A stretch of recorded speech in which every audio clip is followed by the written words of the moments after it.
Welcome along to the Cardiff City phone-in. A good panel again tonight. We've got Steve Thomas in his 92-93 shirt, which we'll come back to in a second because that is relevant. Rhys David, thanks Rhys for joining us on the show tonight. And Nigel Blues, welcome back, Nigel. Good evening, everyone. So I'll go to Steve first because that shirt you're wearing is relevant. It looks really well kept, by the way. You know, you looked after that one, haven't you, for those 30 years or whatever? It doesn't come out that often, but I thought it was appropriate this evening. Very smart. All my shirts get moth eaten, you know, but there you go. So you're wearing that because, Steve, we were to have a guest tonight. It was Derek Brazil, and Derek, unfortunately, sends his apologies because he's not very well. So we obviously send him our best wishes and hope we can get him back on the show soon. He was going to be on tonight. Unfortunately, he can't. And I wanted him on tonight, obviously, as the lead-in, you know, to the Swansea game. So if possible, after the match, however it goes, we'll maybe try and get him on for next week. Yeah. So if we just actually with the Derek, just to kick off with, and Steve, and I don't know whether Derek's going to see this, but what's your memories of Derek Brazil as a player and that kind of era in terms of your time as a City fan? It was interesting from the fact that the 92-3 is a very memorable season as we romped to the title. Though, of course, it's often forgotten that for the first half of that season, we were kind of sort of mediocre. I mentioned that I first moved to Nottingham during that season. My first away game was a 2-1 defeat away at Chesterfield. And then after Christmas, we suddenly took off and we sort of went up the table. The Scunthorpe game at the end of the season will live in our memories for a very long time. I went with a friend my friend Chris, who had a ticket in the opposite end because, of course, we had three sides of the ground that day. And he was in the standing stand behind one goal. I was in the seats at the other end, and he said we'll meet in the centre circle after the game, and we did meet in the centre circle after the game because we were all on the pitch celebrating the goals. And there were some absolutely fantastic days. I remember going to Colchester United on a Friday night, winning 4-2 there. Just about everywhere we went in that amazing run, we did very well. But of course, then Ricky Wright, in charge of the club at the time, kind of pulled the plug subsequently. And one memory I do have of Derek, and I think last time I was on with Derek on here, he mentioned it, was when we lost 5-1 away to Huddersfield Town. And I think it was when in that short period when Terry Yorith was in charge of the team. And he sent the team out early in the second half. I think we were 5-0 down at the time. And then Derek Brazil scored his only goal for Cardiff City. And I did remember mention that to him. I was actually behind the goal at Huddersfield that day when he scored his one goal for Cardiff City. So that is my memory of Derek. My memory of Derek is also being a sound defender, but in that very good team. But unfortunately, as I said, that was a time when we could have pushed on after we got promoted out of the 4th division, but we didn't. And a couple of years later, we ended up back in the 4th division, of course. Yeah, I remember Derek from those days. I mean, a couple of things to bring to mind with Derek. We'll move on to Cardiff City stuff quite soon. But as Derek was our guest tonight, there's that great picture of him, Nigel, when he's being carried off the pitch when he's got a shaven head. You know that one? Yeah. Remember him ending that season with a shaven head, yeah. And I mean, you've met Derek loads of times. I mean, for me, he's up there with Gary Bell and those two actually off the bat as being two of the nicest people I've met who just happen to be in Cardiff City players. You know, lovely guy, and he's one of those guys you just tend to bump into if you're out and about, isn't he? You know, in the local pubs or whatever. So. Funny enough, my first memory of Derek Brazil was before I ever saw him play. I was going down a City home game. Back in the days when we didn't have mobile phones, we didn't have internet, and the main news used to be in the Echo. And as we were walking into Ninian Park, one of the home games, placards were up everywhere, on every wall outside Ninian Park. Cardiff signed Man United star. So everyone's buying the Echo to see who it was. It is Derek Brazil, and everyone was going, the Echo. No one had ever heard of him, did they, you know? So that was my first ever memory of Derek. But of course, he's one of those guys who's an absolute character. And for any team to do well, and we had a few of that season, didn't we? Stanton and that's some great characters, yeah. Yeah, I think if you look at every successful Cardiff team, they've always had a group of players who've been real standout sort of characters who can lead the dressing room, carry them through the bad times as well as the good times. And Derek was clearly one of those people. You know, he's very infectious, isn't he? His personality, we all know that. If we met him out and about, and you know. He's just someone who wants to do well and someone you want to do well as a fan as well. Yeah, and of course, he although he doesn't like But he spent a little bit of time at Swansea on loan, very very brief spell actually. It didn't work out for him particularly well, but that's why I really want to get him on, because obviously as we head into that derby match, he has memories of recollections of being involved in those games and knowing very much about what it's like to be a Cardiff or have any association with Swansea, shall we say. Well, he wasn't really a Swansea player, he was only there a short time. But Reece, what we're talking about there, it seems like maybe a little bit off topic, but in a way we're not, is that if you look at the Cardiff City squad at the moment and the team at the moment, although we picked up over the last few games, which is great, what Nigel's talking about there, by having big characters, big kind of dominant leaders, that seems to be something we're kind of missing at the moment. It absolutely is. I mean, you kind of look at the amount of times where we needed somebody to stand up and be counted, and you can count it on both fingers or both hands the amount of times that we've just lacked it. Players like Ralls do step up whenever he's available and he's present, but it seems this season that he's been struck down with injury a bit too frequently for us to continue to succeed. And I think that's one of the main reasons why we are struggling a lot. But even players like Robinson, while he's a fantastic player, he's just too inconsistent to be that leader we need. And we need that kind of spine to be doing well. That's just currently not. Yeah, because I watched the one of the Cardiff City 125th season stuff, which is going out. It's really nicely put together as a media package. It's really nice.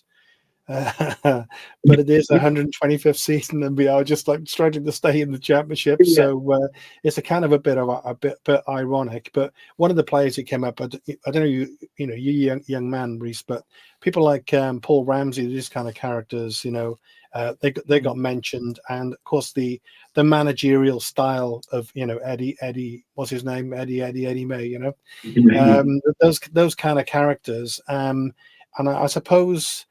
As an observation, Reece, it's how football has changed over the years. How could somebody like, Rizza, in this modern game, how can he have as much of a kind of an impact in terms of his personality on the culture of a club? Maybe that doesn't happen so much these days. Or are there examples of managers who do?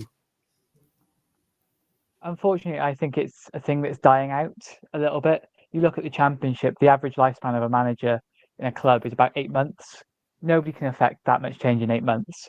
But over time, as people stay in the job for a while, you saw it with Warnock. He spent 2-3 years and suddenly everything was right as rain. And you can look at the bigger teams up in the Premier League with Arteta and Pep and Klopp and all those kind of teams. And when you see those managers have that extra few years in the clubs, they start to build the clubs in their image and they start to be doing slightly better. And you can even see it with teams like Wickham, with Gareth Ainsworth a few years back, just making that impact and pushing them from scraping the bottom of the barrel in League Two, narrowly surviving relegation, and suddenly they're a solid side in League One and got up to the Championship for a year. Yeah, and Warnock is a good example, Steve, I suppose. Managers, I think that's a compliment to Eddie May. Actually, a lot of people may disagree, but people like Warnock, football runs through his veins. He's old school, very much like Eddie. Those kind of characters, few and far between now, aren't they? They are. But I think what we're doing is we're kind of stumbling along, trying to look for a manager. If you look at the amount of times we've changed managers, I think Mr. Warnock was one of the longest serving people. As Martin said, their character doing it at Middlesbrough. I think one thing I'd like to mention where I live, of course, is Nottingham Forest. Now, obviously, that they were. I was very disappointed when they got promoted, as we won 7 consecutive games at the City Ground and in the league. And I love going in there. I love going into work on a Monday with all the Forest fans at work. But they kind of stumbled across Steve Cooper, because if you look at the managers they had, they were changing managers far more often than us. Lamucci didn't stay there for very long. And then, of course, Chris Houghton got sacked just before that as well. Steve Cooper comes in, took them from second to bottom, got them promoted, and did what we couldn't do in both our seasons up there: stay in the Premier League. If you can stay in the Premier League, then you can push on. And obviously, they are pushing on now. We are stumbling along. There's a lot of gambling being done. I think, for example, we did tend to build little. We built under Dave. We built under first of all under Lenny Lawrence. Got promoted. He took them as far as he could. Dave Jones came in. knocked on the Premier League door for a few years, and then Malky came in. Malky came in with 7 players when he first started. Got us to the League Cup final, where we only lost on penalties to Liverpool, and then we won the Championship the following season. That's when things started going downhill, I think, because we built it up. Yeah, Malky had to go for well documented reasons, and then Mehmet Dalman brings in Ole Gunnar Solskjaer, which I thought was at the time, hindsight's a wonderful thing. Easy for me to say it now. I didn't think that was very good. It seemed to me like Solskjaer was a bit like a child in a sweet shop. I'll have him. I'll have him. I'll have him. He brought in some good players, but they didn't really sort of fit together. So then he went, and of course, when I saw the podcast with Sean Morrison on, who said that the job that was done by Russell Slade after he went did set Cardiff up, because he did get rid of a lot of the players who frankly shouldn't have been brought in the first place. And then we went to various managers, and then we had Mr. Warnock. But since Warnock went, we've changed managers far too often. Wasn't correct me if I'm wrong, wasn't Errol Bullitt the first manager who lasted a whole season since Neil Warnock? Because we're changing that 2 or 3 times every year. And I think we've been stumbling along for a while trying to find it. And for whatever reason, obviously I wish Omar Ritzer the best. I want him to win every game. I certainly want us to keep us in the league. But again, he's the latest in a series of potentially short-term appointments. I'm not sure where Mr. Tan's trying to take us here. Is he just happy to stumble along 4th and 5th and bottom, or does he genuinely, as he said at the start of the season, want to go for minimum top 6, preferably top 2? At the moment, the actions are not matching the words, because we've not got a squad to get us anywhere near there. Yeah, you said a lot of really interesting things there. There's a comment coming in here from Chris Hughes Jones, Nige. I haven't seen this quote, unless it's a recent one. Thoughts on Rizza confirming to the media City's interest in the Peterborough striker Jones? I suppose, he did allude to the fact. It did seem a bit odd, didn't it, to sort of let the rabbit out of the hat, because ordinarily, I think we're at our best, as are most clubs, when all of a sudden, we've signed so-and-so, and that's the first you hear of it, because then other clubs and agents start taking an interest, don't they? Yeah, absolutely. And, that Jones is going to be a player in demand, because he's a free agent. He's repeatedly the fastest player in football. In the world. And most clubs like to have a forward with pace, isn't it? So I don't think he's going to be short of suitors, and to be honest, Cardiff an attractive option for him, because he doesn't know if he's going to be back in League One next season if he signs for Cardiff now, and that's the challenge. And I think that is also good, the challenge bringing in loan players at the moment. Dan's has been linked with it, and they've been pretty open about that as well. But he scored at the weekend for Liverpool. They're not going to get rid of him until the next round of the Cup is played, because he'll be wanted for their squad with all the games they've got coming up. So you just do worry when they're going to bring players in and who they're going to bring in, because I think ideally they should have got 1 or 2 in time for this week's. They are pivotal home games, aren't they? Watford and Swansea. We spoke last week, and I said, as far as I'm concerned, they've got to get him a minimum 4 points. And we face Watford tomorrow night, probably using a stand-in striker again. We had Colwell last league game, didn't we? We may get a Tete in for a little while. I don't know.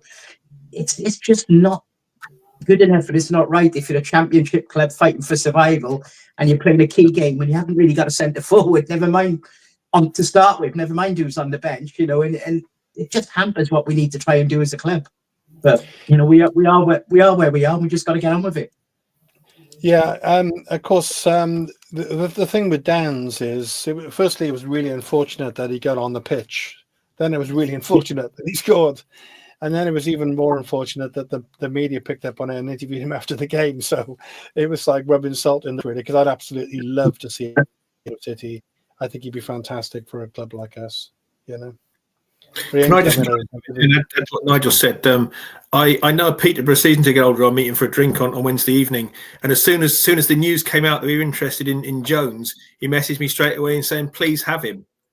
So, but basically, I think that he seemed to be more keen to actually get rid of him while they can still get money for him, because whilst yes, he is incredibly quick, my friend advised me that he doesn't have much beyond that. I want to be wrong. If he comes in, I wish him every success, obviously, but he said to me he can't hold the ball up, he can't beat anybody, but he's very, very quick.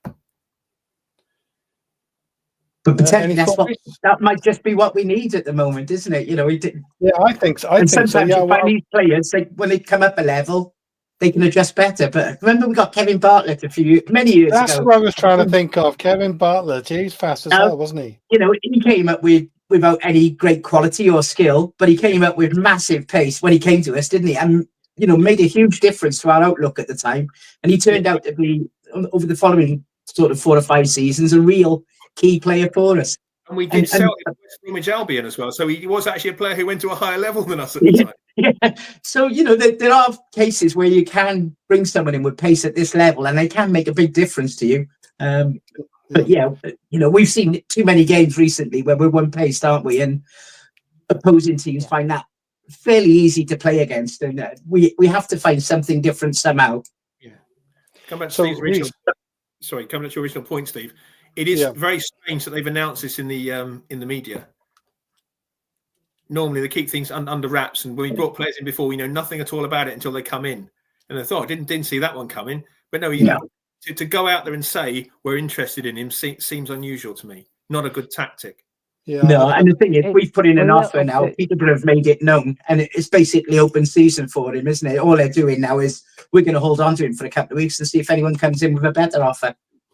Yeah, I think he's worth. I think he's worth about 600,000 or 800,000. I don't think he's worth the stacks. Sorry, Reece. I think it's a little bit naive, but it's Reese's learning on the job. You saw him a couple of weeks ago. He frustrated the Cheltenham manager by just immediately coming out to the press, not even mentioning it to him, that he's taken Joel Colwell, back from loan. And the Cheltenham manager was really disappointed with how he acted with that, and he ended up apologising. But I think it's the case when you have a manager like Reza, who is new into the job. He's learning it by trade. He's learning it by trial and error. And hopefully he sees this, if it is an error or if it is something that comes off really well, then we'll see. But he has to learn somehow. And I guess we are the way. What's your thoughts, though, Reece? Because I know Nigel's told me you're pretty good with like stats and all the rest of it, yeah? What's your thoughts on the benefits of just signing pure pace? You know, if you haven't got the kind of skill and goal scoring prowess to go with it, is it still an asset? Because I think it is myself at this level. It is an asset, but it depends what you're trying to do. If you're trying to break down teams, let's say in the last 15 minutes, and you are 1 goal down, if you keep on bringing in pace and more pace and more pace, and every team's playing a low block, then it's not going to work.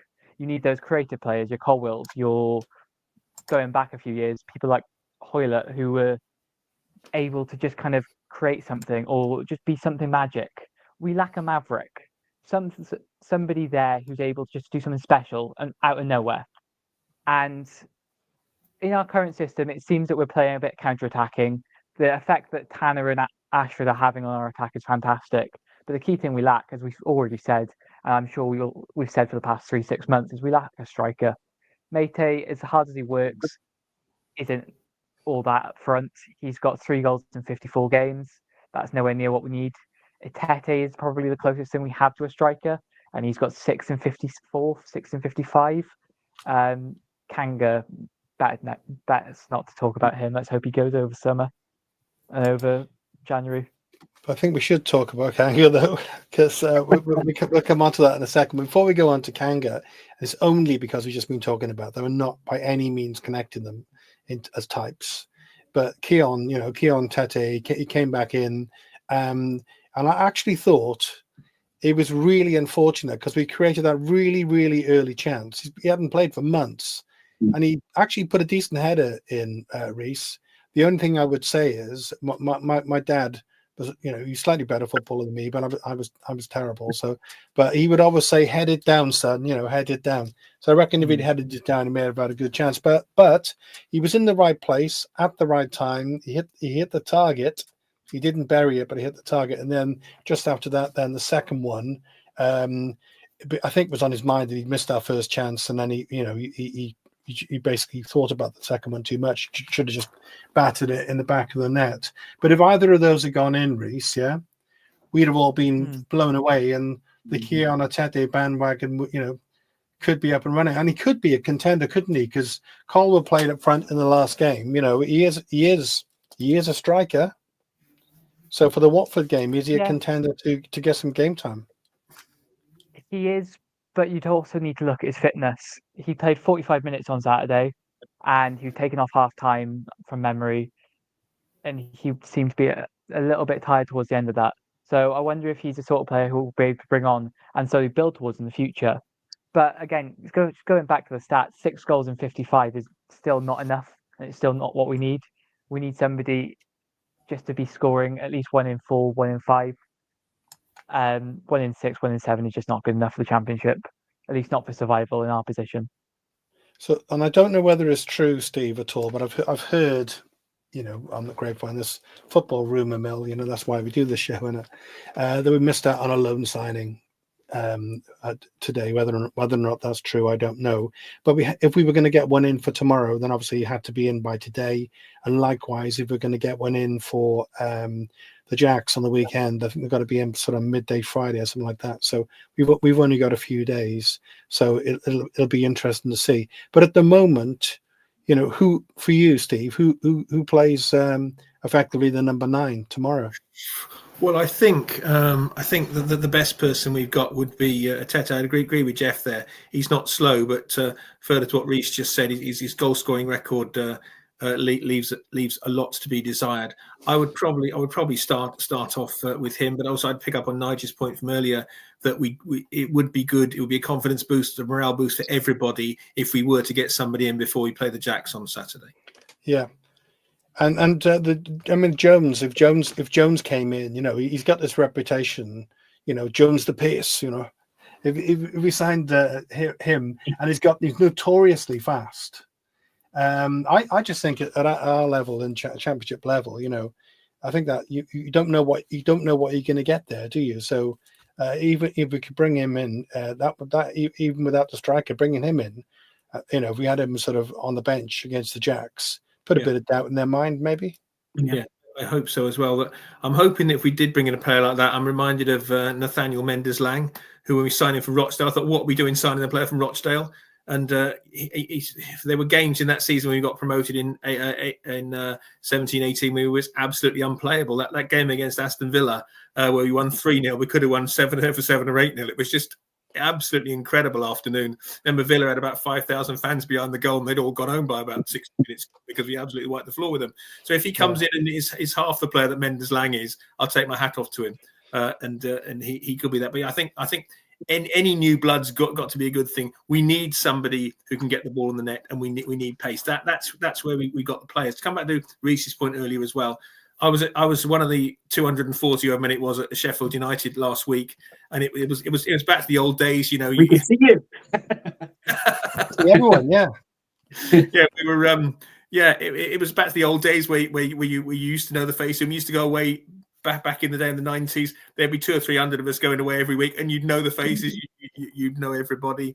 I don't want it to go back like that again, but I think, you know, we do need something to give us a bit of impetus. And what the board have been saying as well, all very well, I think we need action rather than words. We're looking to bring these players in. We don't want to get to like 2 or 3 days to go in January. We've brought nobody in. All our rivals are bringing players in. We've got away with it in previous years, bringing in some absolute quality towards the end of January. But I'm concerned this time we've got to get somebody in sooner rather than later. But anybody, anytime will be good in January.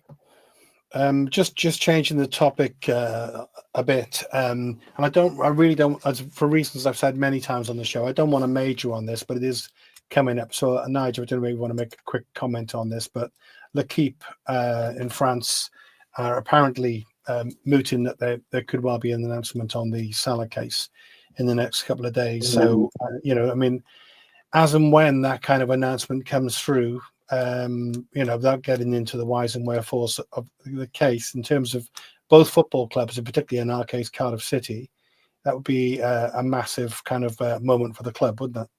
Yeah, it would. Although, as I understand it, it's only on one aspect of the case. It's not the case itself. And I think it was meant to be next Monday rather than today. They did say there's going to be an announcement on Monday. I think it might be next week rather than now. But so it's going to go on for quite a while longer yet. You know, this is just another stage along the way. So yeah, obviously we'll know a bit more when we hear whatever the news is, but I don't think it's going to be anything that's going to change the overall situation too much. It's probably just a gate that says, right, Cardiff can pass through that one to take it to the next stage.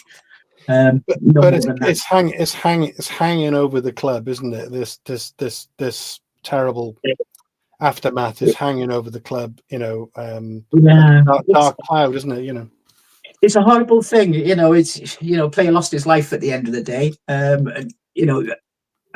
If you're an outsider and you don't know all of the story and the facts, and you don't sort of learn enough about it, you just see these headlines about Cardiff trying to get 100 million compensation because a player's died. It just makes us look awful. But when you actually get into the nuts and bolts of it, Cardiff have a valid case to go along this route.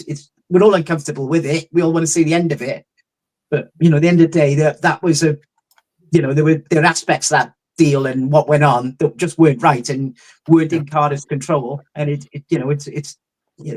awful for the player and the family, but even down to little things like we did do the right thing by the player's family, didn't the business for the agent, the plane being unsuitable, the pilot not being licensed. That's none of that is down to Cardiff. But they've had to pay the £15 million off the back, transfer fee because of with all those things that did happen. So it's uncomfortable. And it doesn't look good to the outside world, but I can also see why Cardiff are doing what they're doing. And, I think it's business. Ultimately, it's a business. And if any business lost an asset like that, they'd all do the same. And any other football club would as well. It's not about Cardiff. It's just what would happen in general. Yeah, I mean, taking all that on board, and what you just said, I disagree with any of that. Again, I always feel very, very uncomfortable talking about this because, as we said, as a young man's life, but we'll just have to see how it plays out. I mentioned it because it's the keeper's kind of that story, so it's coming into being again. Sticking with the Sheffield United game, of course, James Anderson was quite prominent there, and I know his dad's quite unwell at the moment, so thoughts to the Anderson family. But it was kind of nice from people like Steve said that watching the game. Oh, look, there's so and so over there. Seeing all those City fans there, and to their credit for making that trip, and also it was suggested, and I think it's a great. I don't know. Unfortunately, it's only Stoke, but there you go. For the next round, those travel to that one, the club should give them a free ticket. It's a bus ride for Steve, isn't it? Yeah, I've got another short trip, unfortunately. Yeah, good for you. But yeah, you're right. I mean, it's awful. The FA Cup, they had some horrific crowds on the weekend, didn't they? And what the FA? Well, there's a FA Cup game tonight, so it's still not ended the third round. I think it was played over 5 days, and there were 11 different kickoff times. And then they wonder why it's losing its glamour. And then you got the thing like with.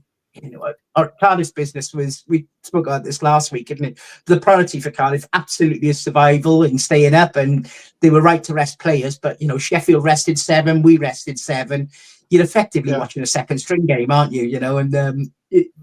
It's just sad to see. I don't think the FA Cup comes alive now until round 5. It's round 4 is not glamorous for us, is it?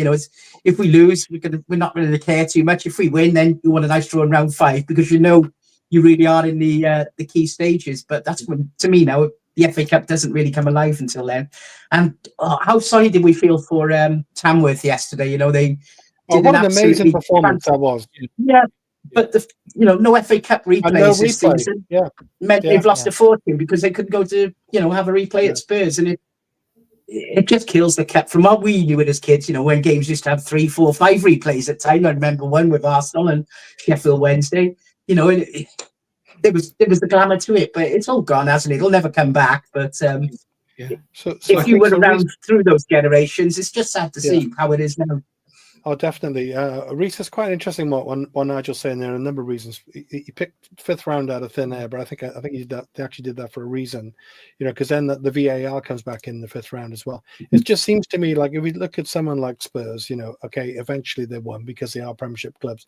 They had players on the bench who were worth more than the entire Tamworth building, the players, the management, the city of whatever it is, Slow down. Tamworth, yeah, it's ridiculous, but everything seems to suit Reece, the bigger clubs, Yes. the way things shape up, and that's worrying because money needs to filter down, doesn't it, from those bigger clubs? So clubs like Tamworth and those other kind of clubs at that level and Accrington, etc., so they can build for the future. Because otherwise, it's going to be a disappearing number of clubs, and that'll be about it.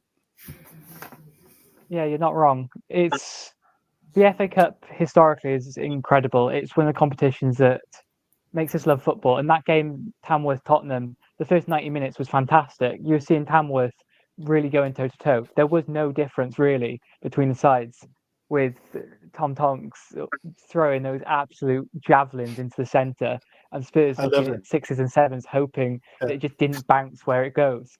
But the thing is, the FA Cup was fantastic for finances. The team I live in Exeter currently for university, and Exeter City, the only reason we exist was back in 2006. We ended up facing Man United, and we drew with them at Old Trafford, and we lost it at St James Park. That extra million and a half that we were able to generate, playing against people like Ronaldo, that saved the club. That meant that we could wipe out all our debts and start again, and that's why Exeter is doing so well. It's the biggest fan-owned club in the UK currently, or in English football to begin with. But it's the same with friendlies. You always see it historically that if a team was struggling, a big team would go off and play a friendly against them if they're really down and done financially. But all these big clubs are going abroad. They're complaining about extra matches and then playing matches post-season again in Australia, such as the Spurs versus Newcastle one. It really makes you question the priorities, because unfortunately the EFL has just seemed to fall to the side, and non-league is just nowhere near it in terms of priorities either. But so, because obviously you're an Exeter, because I told you before, my daughter's just come back from 3 years at Exeter. She loved it. It's lovely to hear you calling them we as well. Because I know. Yeah, where were you, Reece? No, I like that. You're a City fan, but for the moment, and I'll go into a big old spiel. I used to work in a university. For these in the fourth year, you're in the fourth year in that city, and so for that time, you're part of that community. So hats off you for feeling like that. But of course, I say you figuratively, Exeter rather, have I think to their great advantage, a bit of a coup really. Having seen him do so well, they got the young Cole. So Joel, he's got 9 and something like 28 games and 4 assists, I think, in his we've Cheltenham, and now he's come to Exeter. What's the kind of local reaction to Joel Colwell to Exeter?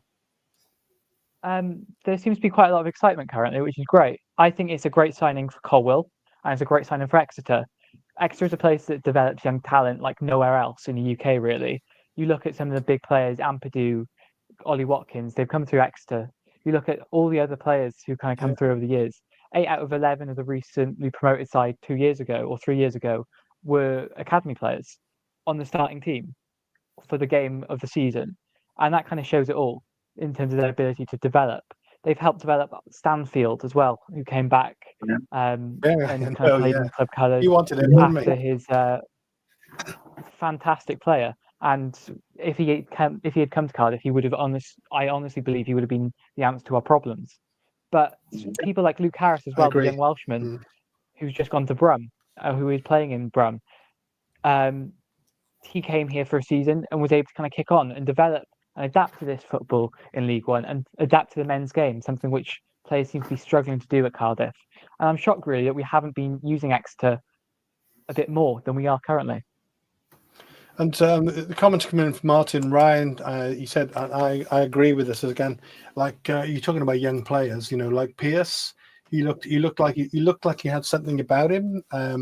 He had a bit of presence about him, and a lot of City fans. We talked a lot about Reindorf and whatever, and he's obviously out injured at the moment. But they think that Pierce is more kind of battle hardened. I mean, he was out in Ireland for a while, played alongside men a bit more than Reindorf did. I wonder, do you think there's any possibility that he's the kind of player that City might develop and maybe even have him on the bench again tomorrow and go from there? What do you think, Reece? Yeah. I thought Pierce was. I thought Pierce had a good outing. It was a good kind of. I think it was his second game for us, because he made a debut in the EFL Cup game in the start of the season. I think he's worthwhile to be within the bench, but I think the most important thing for young players, time and time again, has been shown to be playing this man's football, and getting him out on loan, if he's going to definitely get more game time at a League Two or a League One side, I think that's vital to do, to allow them to kick on and kind of develop themselves in the men's game. So that's what I'd personally be looking to do with him. I'd look to kind of tout him now, show he's had success, he can be a good player, and he just needs to go off and play. Yeah, and the idea, one good thing, I suppose, I think I can't remember the names now off the bat, but I think it was 7 names, Steve, in that Sheffield United victory, which, by the way, is 4 games unbeaten, which we haven't mentioned. In that Sheffield, there was 7 under 23s, or 23 unders in the Cardiff City squad. Admittedly, a changed squad for a cup game, but isn't it good to see that number of young players coming through?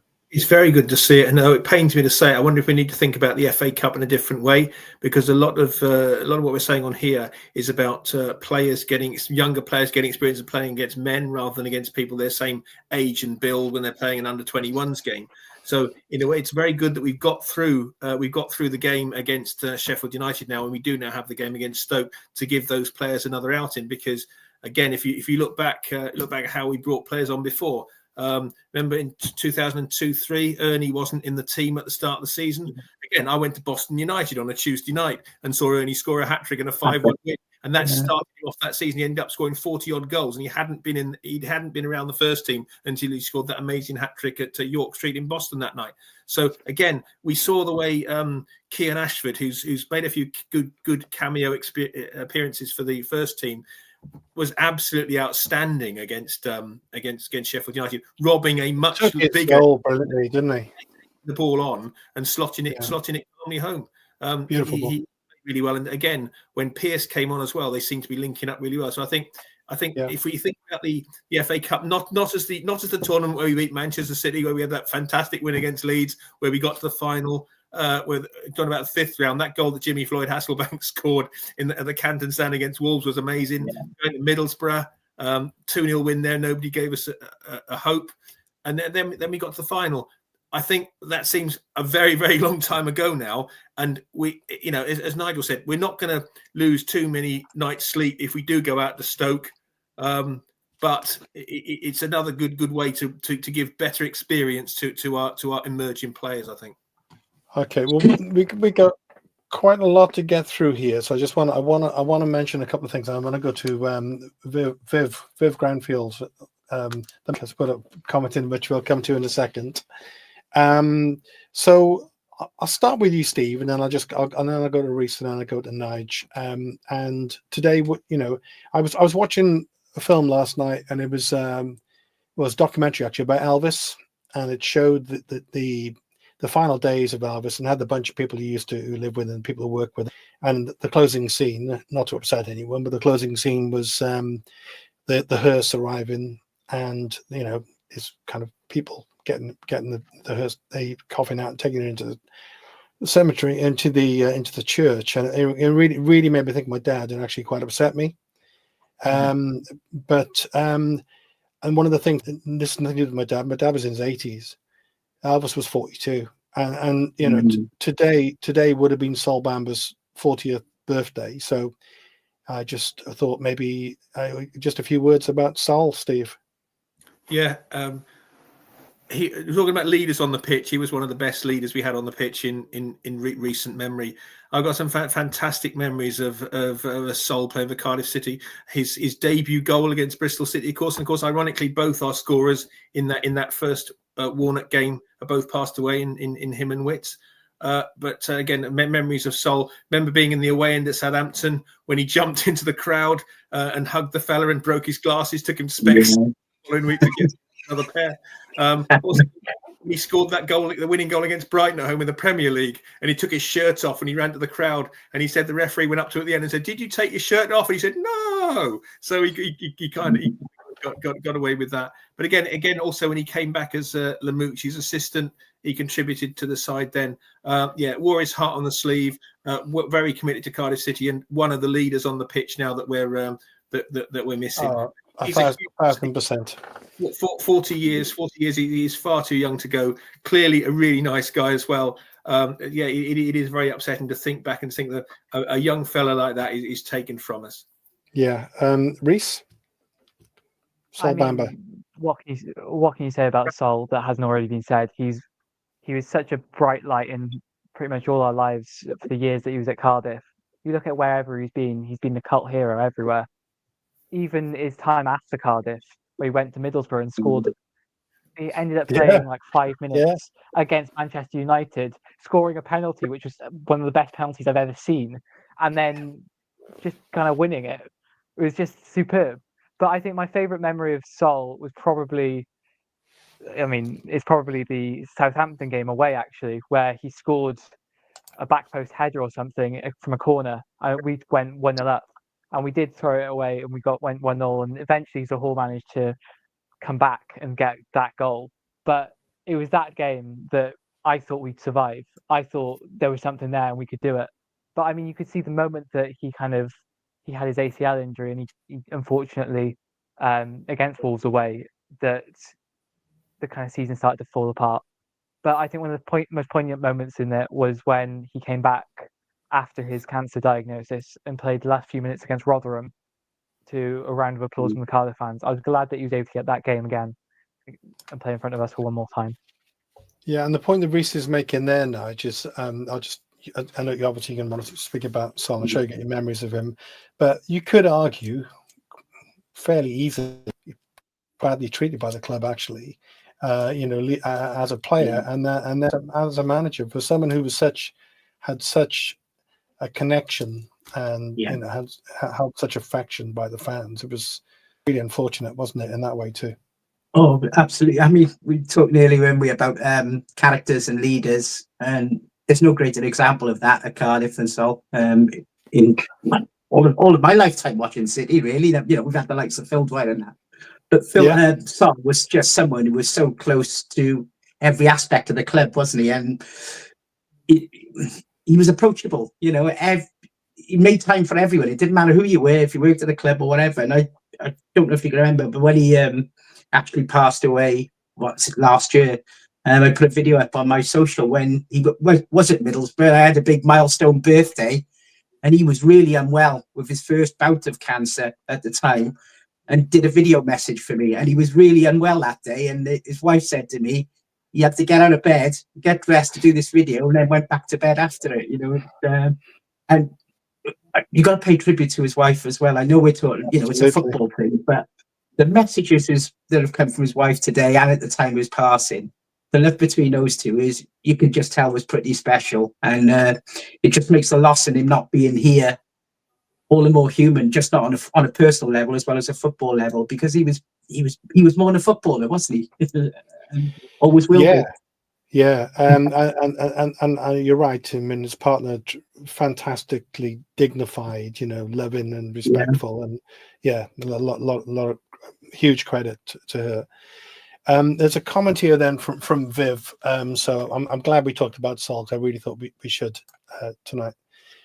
So Viv says, moving onto the more mundane day-to-day troubles of Cardiff City Football Club.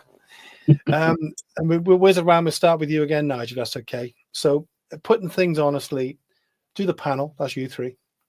Think we get someone in by Saturday. We should have had a striker in straight away. Do you think we're going to get someone in by Saturday for the Jack game?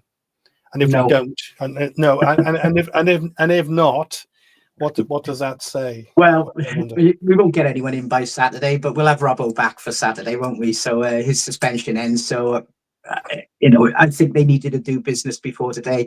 I know I said on the show last week, Steve, for me, they've got to get 4 points minimum this week. But if you look at the January programme, there's 3 home games, isn't it? So it's Watford, Swansea and Derby at home Saturday week. And we're away at Millwall. Is it next Tuesday, Millwall away, or Tuesday after?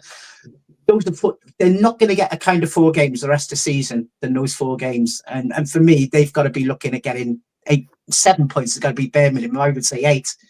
Any less than that, and I think we are in genuine major trouble, because I don't think we can ever really hope to pull away from being at or around the bottom 3. Because we got pretty tough fixtures coming up. We got to play Sunderland, Leeds at next first game in February. So it doesn't get any easier for Cardiff, and if they're going to get a point haul, it's got to be these next few games. So no, I don't think we'll get anyone before Saturday. I'm sure we will get someone before the month is out, and a striker or two. Whether it'll be sufficient quality, we'll wait and see. We didn't get one in August, did we? So No. I think we've just got to make do amend, and hopefully Atete could come back into it. The real pity, we talked about pace, is Isaac Davis has never been around, would he? And he showed so much promise on loan last season, and you thought this guy is set to go this season. It's not happened. I know he's back training again now, but it's still going to take 2 months to get him match fit at least. So I think you can almost write off him for this season. Unfortunately, they're just going to have to get on with it. But hopefully they will find someone and get someone over the next week or two. But I do really worry if we can't get those points this month. Really do worry. So Stephen, of course, it's 3 weeks tonight, isn't it? I think is the transfer window. Yeah. And what's your response to that comment? I got 100% agree with Nigel. I can't see us getting somebody in before the weekend. Perhaps they're relaxed about it with Robbo being back after his suspension, so we don't need to do that. We have had some success in recent seasons with getting a striker in who's done enough. Sorry Kaba, Jordan Hugel, and Ikpeazu. Last season we kind of got away with it with Yeju, but again, unfortunately, Kanga isn't the answer. From what I read last week, it doesn't look like he's wanted back in Berlin either. So we were in getting him sent back. Again, I agree with Nigel. Hopefully there'll be somebody in before the end of the month, but we don't want to panic buy. It's got to be somebody who's going to add quality to the side. Again, it's such a shame about Isaac Davis. Hopefully Atete can be the answer, but as further to what Reece said earlier, his record, even when he was fully fit, isn't what we really need. So yes, we desperately need somebody in, and again, we need some points in the next few games for sure. A minimum 4 this week. I'm not going to say I don't care which way around it is, but I'd rather get 6 from these 2 games, but a minimum of 4, and then we've got to go to Millwall, which the old cliche is always a tough place to go. We need something out of this game. Okay, Reece. I think I have to echo what everybody said. Is unfortunately in my head, I don't see it happening. I don't see us getting somebody in by Saturday ready for Swansea. Realistically, I think we need around 5 players myself, just to try and strengthen and build this side up. But we need a striker. We need both somebody who's a big man who can actually hold the ball up and get goals when we're pumping balls into the box, because we get a good number of crosses in. And we need pace as well. And I just don't see us getting either. The one player I would be interested to see if the club had actually gone for would be Sorry Kaba again, because I know he had success with us a few years ago, but he did get sold to Elche in the Spanish second tier, and he doesn't seem to be pulling up trees there, and they probably want to be moving him out sooner rather than later. So if Cardiff came in with a lower offer, I'm sure we could tempt him back and have a known championship striker for cheap. Yeah, that's as a football fan, that makes complete sense. Whether the football club would understand that from a fan perspective, is a moot point. There's another comment I want to come to in a second, but firstly, just briefly about Kanga. I'll start with you, Reece. A friend of mine shared a story which had come from a German publication. And I translated it, Google Translate. I don't speak German, it might surprise you. It was basically along the lines of, as far as they're concerned, if he comes back to their club, he can sit in the stands. They didn't want him. There was allegations of him being lazy and disinterested, etc. It is a conundrum, isn't it? The Kanga conundrum, because until we move him out, really. We need to create some space, but you're much younger than us. Probably one of the worst loan signings, probably, that I can remember. Certainly as a striker. Yeah, I mean, we are just hoping that he can kind of shuffle back somewhere, but he's just not worked, unfortunately. He Not has at just all. not No, worked he for doesn't us. seem to care either, does he? You Um, know. the thing is, you hear comments around the ground and comments around how he is, and he's apparently very well liked within the club. He tries his Yeah. best and he does everything he can, but it's just not good enough.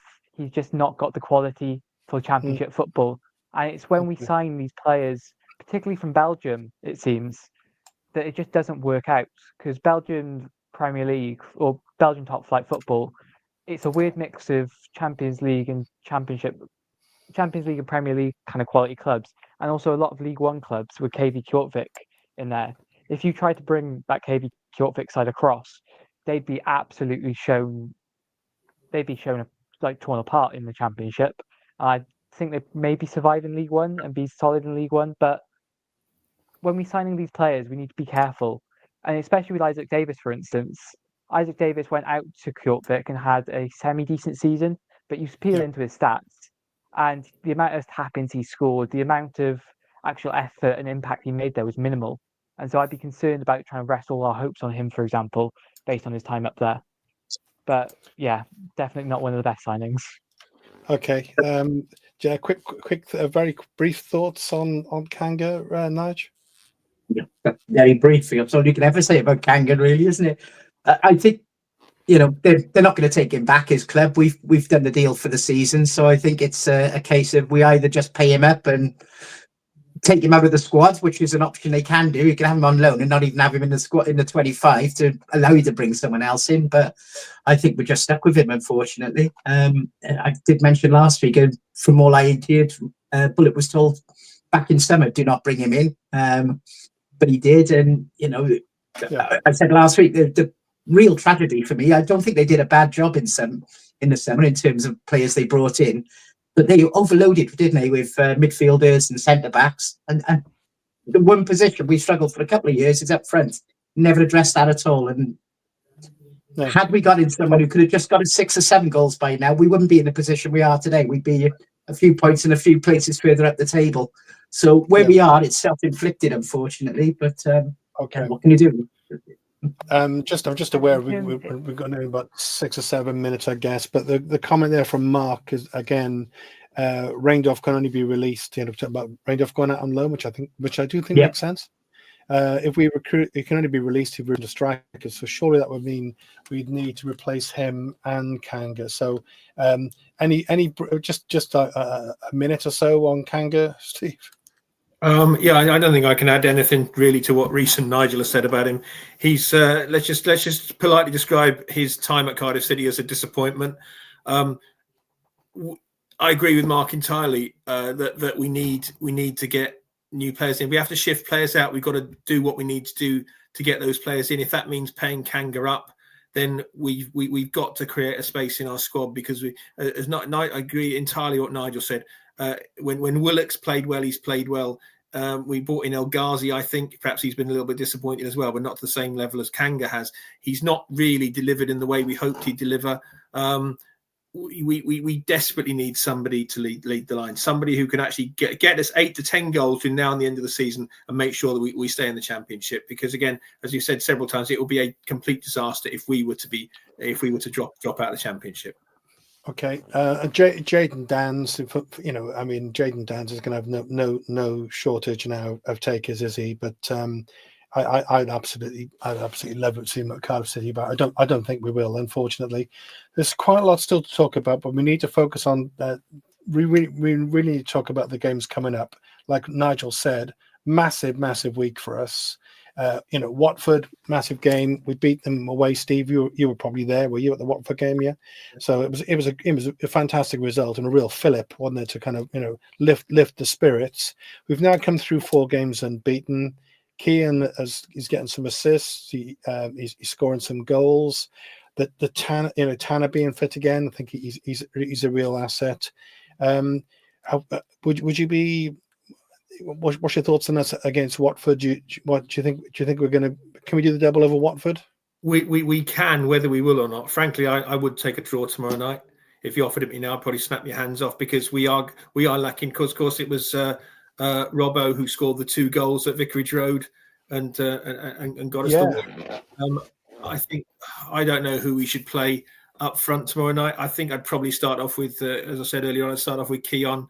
I think to go back to the point about the summer, I think a lot was being put on the shoulders of Isaac Davis at the start of the season, in that he was going to be coming back from Belgium on the back of some very good performances from, as Reece said, a struggling lower level team. He did give quite a good return of goals when he played on loan at Kortrijk, but obviously we had to do without him. We are still lacking that player up front. I hope we can get somebody in for a Saturday, which is no doubt we'll be touching on shortly. I think we want 4 points minimum out the next 2 games. We need something from Millwall, and we hopefully need to beat Derby at home. Derby are one of the teams you tend to see teams get dragged back into things. I thought Luton might be the team that are getting dragged back into things, but apparently they're looking at spending some money. Derby could be the team that gets dragged back into it. But Luton have the money because they got the parachute money, of course. So Nigel, just quick, just you and Reece, we'll just go quick, just a score line, and then we move, because one thing we haven't talked about, we really do need to talk about. So Nigel, score line tomorrow, or result. In my heart, I want a 2-1. In my head, I think it's going to be a 1-1. Okay, Reece. Drab 0-0. Okay, excellent. I'll take that off your hands right now, sir. Thank you very much. Right. So what we haven't talked about is, of course, there's a certain club coming our way on the weekend. Now they look like they may have a couple of their key defenders out. One of them, whom, funny enough, apparently he's worth a few million these days. Cardiff lad, of course, Of course, he would be their most valuable player, wouldn't he? But it looks like they might be missing. And there's a couple of comments coming in from Jacks, and sometimes Jacks can be, fairly playful and in a nice way, and there's some nerves at their end as well. They don't seem to, they did really badly in the cup on the weekend. What's your gut feeling about the weekend, Nige? Because well, I won't say what my fear is. We all know what my fear is. What's your thoughts about the weekend? Who knows, isn't it? The one good thing with Cardiff recently is we've got competitive again, haven't we? And we were seeing the games around Christmas time where we were going behind and the heads went, and they did all right away. But we've still only won 1 in 12 in the league, which is nowhere near good enough. If we're on it, we can give Swansea a good game. I think Swansea, they were poor yesterday at Southampton. They got done 4-0 at Pompey last away game. So they seem to have had that little spirit themselves, and that's quieting down. But it's anyone's guess which way the game will go. I'm really worried because they are going to love to do a number on us, aren't they, and dump us right in trouble. And I think we said last week, if we don't win these 2 home games this week, and I think we're all saying it could be a draw tomorrow. If we don't beat Swansea, we could be bottom of the league on Saturday night, and that looks awful. But that's a real prospect at the moment. Yeah, because the games are starting to run out, Steve, and lots of the clubs around us, they've either and or changed their managers, and or brought in players. So they have. But I would say, from a personal point of view, if people want to make contributions towards my travel on Saturday, they'd be gratefully received, because I missed the Coventry game, so I have actually seen 2 consecutive wins now. I haven't been to Watford and Sheffield United, so I'd love to make it three on the trot on Saturday. To Nigel's point, Jeff just said Watford's only won 2 away, but we haven't won that many at home really either, have we? So I think I would take a draw. However, my heart's also saying 2-1. I'd like to see two wins this week, obviously, but we need to pick up points. Wherever we pick up them from, we've got to start picking up points. Okay. Did you give me a score prediction then? Yeah, 2-1 for both games. 2-1 both games. Great. I love that. Reece. Well, form goes out the window in these derby matches, and it's always a bit nervy. In the other game, I thought it was pretty interesting to see that they tried to rile us up by going after our more hot-headed players, people like NG, Robinson. So I think we need to be a little bit careful about that. And so I wouldn't be surprised if there was a red card somewhere in that game from either side. But I mean, it's a vital game. We need 3 points. We need 3 points every game. So, but I don't know. I think maybe a drab 0-0, hopefully again. I would take that every day of the week, but it's that fear that Swansea are going to do us. We can't take it every day of the again. week. We're relegated. 2 drab 0-0s. I'm not going down. Yeah, that's right. Right. So yeah, let's hope it is the week when things turn around. I think since we got those 2 goals away at Oxford, somehow or other, even though we were terrible that day, that seemed to just lift confidence. We can score goals, and since then, those last 4 games, we've looked better. We've looked stronger. Robbo's back on the weekend. We owe them one. Let's hope we do the business, and we certainly need a good result against Watford. And I'm going to close off tonight. I'm going to post what I think is the finest comment from anyone all night. It comes from Algorithm. Spirit thought for Vincent Tan. Life is tough for billionaires at the moment. Personally, I'd willingly sell my house on all its contents to help him. And that is the spirit of Christmas right there, and they're still going. Right. Thanks, guys. See you soon. Cheers. Thank you. Bye.